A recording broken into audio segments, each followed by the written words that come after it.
আমি ছিলাম বাসায়, বাসা থেকে আসার পরে শুনতেছি মারা গেছে। আপনার ব্যাকসিংকর ট্রাক বোঝাই, মানে সিলিন্ডার বোঝাই একটা গাড়ি আসছিল আপনার সাতক্ষীরা রোড থেকে। আসার পরে মানে সম্ভবত সবাই বলছে যে ওইখানে আপনার সামনের চাকা ব্লাস্ট হয়েছে। ব্লাস্ট হয়ে যাওয়ার পরে ওই জায়গায় অটো স্ট্যান্ড আছে, সেই অটোর উপর দিয়ে উঠে মানে প্রায় একটা দোকানের মধ্যে ঢুকে গেছে। আর যে ভাই, আমার যে ভাই ছিল, ও ভাই হলে আপনার মানে সিটকে যায়, মানে ও ছিল সামনে দাঁড়ানো, সে অটোর সাথে বাড়ি খেয়ে ওর মাথার থেকে ভিতরে মগজ সম্ভবত হয়ে গেছে, রক্তক্ষরণ হয়েছে বেশি, ওই জায়গায় স্পট ডেথ হয়ে গেছে। আর একজনকে শুনছি জরুরি বিভাগে আনতে ওই জায়গা আনতে যায় মারা গেছে। ফোন পাই আমিও ছুটে এসে দেখি ওই আমার স্বাস্থ্য ভাই মারা গেছে। না এসে দেখি ওই ট্রাকে মেরে গেছে গ্যাসের সিলিন্ডারের। পরে তো আইসে এবারে নিয়ে আসছি এই জরুরি বিভাগে।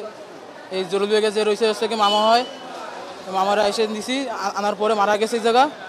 আর ওই মর্গের সামনে আছে আমার স্বাস্থ্য ভাই, ওই জায়গাটাই রয়েছে। এখন আমি আবার যাবো ওখানে।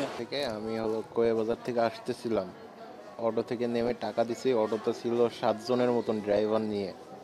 আমি অটো থেকে নেমে টাকা দিয়ে বাসার দিকে যাবো বলে রোডের সাইড দিয়ে যাচ্ছি, ওই টাইমে পিছন থেকে এসে হিট করছে, ট্রাকে হিট করছে মাথার উপরে। আমি যাই দূরে ছিটকে পড়ছি, আর পিছনে কি দিয়ে কি হয়েছে কিছু খেয়াল করিনি। ট্রাকে আইসে আপনার ধাপ দিয়ে মানে সব নিয়ে, সবাইকে নিয়ে একবারে ঠেলে দিছে ওইখান থেকে। অটো থেকে নেমে আমি টাকা দিয়ে বাসার জন্য হাঁটা শুরু করছি।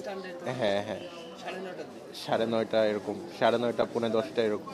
অটো থেকে আমি নেমেছি, নেমে অটো আলারে টাকা দিছি, দিয়ে আমি বাসার দিকে যাবো বলে হাঁটা শুরু করছি। এর ভিতরে পিছন থেকে ট্রাকটা এসেই মানে আমাকে হিট করছে, আমার অটোর সাথে হিট করছে, সব একসাথে হিট করে ডলে নিয়ে চলে গেছে। হ্যাঁ, সব ডলে নিয়ে চলে গেছে, আমি একেবারে ট্রাকের তলে ছিলাম।